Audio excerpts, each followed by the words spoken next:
Will there be any stars in my crown, when at evening the sun goeth down?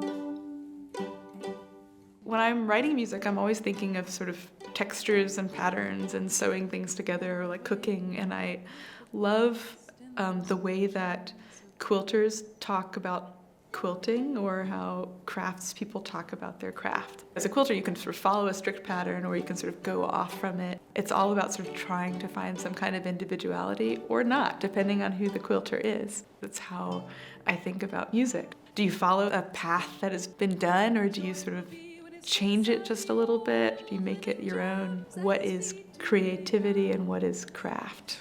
It would sweeten my bliss in that city of gold, should there be any stars in my crown. Will there be any stars in my crown? In Greenville, there was a really big Suzuki program started by Joanne Bath, who has sort of cultivated a huge network of violinists. I started when I was about 2 years old. My older brothers played violin, and my mom taught Suzuki violin. Then I discovered chamber music when I was 10 or 11, which you play in a quartet, and then you're responsible for your own part rather than playing the same part as everybody else. And that was really exciting to me.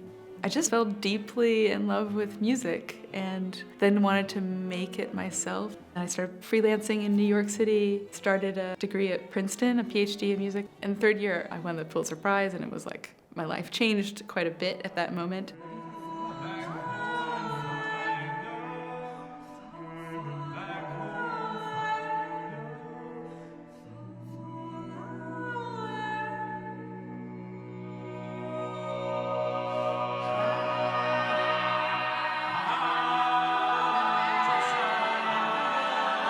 So the piece is called Partita for 8 Voices. And in the piece, you'll hear, regular singing, but then also kinds of throat singing and yodeling and talking. And it mixes in these wall drawing directions from the artist Saul LeWitt with square dance calls.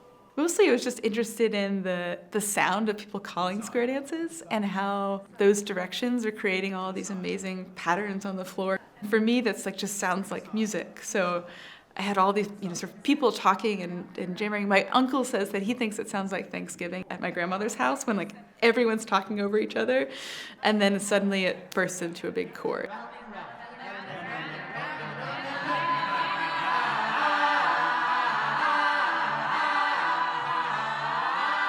And I thought, well, what if I just send it into the Pulitzer committee? Surprise, surprise, about 4 months later, it won.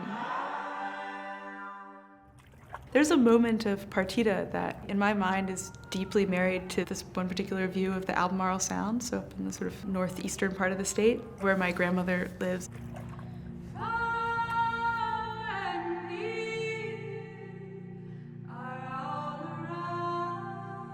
It was about looking at that space and looking out at the water, and also the sense of memory. You can have a memory of childhood that feels so close to you, but also is kind of impossibly distant. You can never go back to those places in the same way as when you were a child. But I think music has a way of creating a sense of memory that you can't really do in any other way. When I'm starting a piece, I'm usually just kind of interested in whatever's around, or whatever group has asked me to write the piece. And it comes usually from something about the identity of those people or the sounds that they make.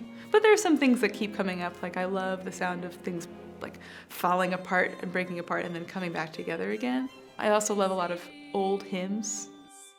The holy ones, behold, they come. I hear the noise of wings. Oh, come, angel band, come and around me stand. Bear me away on your snow white wings to my immortal home. Bear me away on your snow white wings to my immortal home.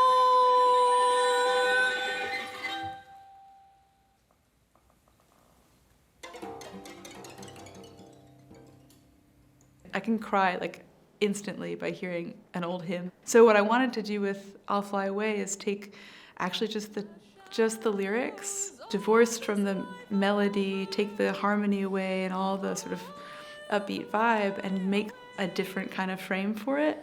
It's a way for me to distill something about why we sing these songs. I mean, yeah, the harmony is great and the tunes are great, but there's also something really deep and essential about those hymns. I'll fly away, oh glory, I'll fly away. When I die, hallelujah, by and by, I'll fly away. Some of my work involves getting to collaborate with a lot of different kinds of musical artists. Kanye West and Bryce Dessner of The National and Richard Reed Perry of Arcade Fire. And what I love about it is just finding what we have in common, and also, with huge differences, but it's really just about what makes music interesting, what makes music sort of move us, what is weird about it, and how do we talk to each other with all of those things.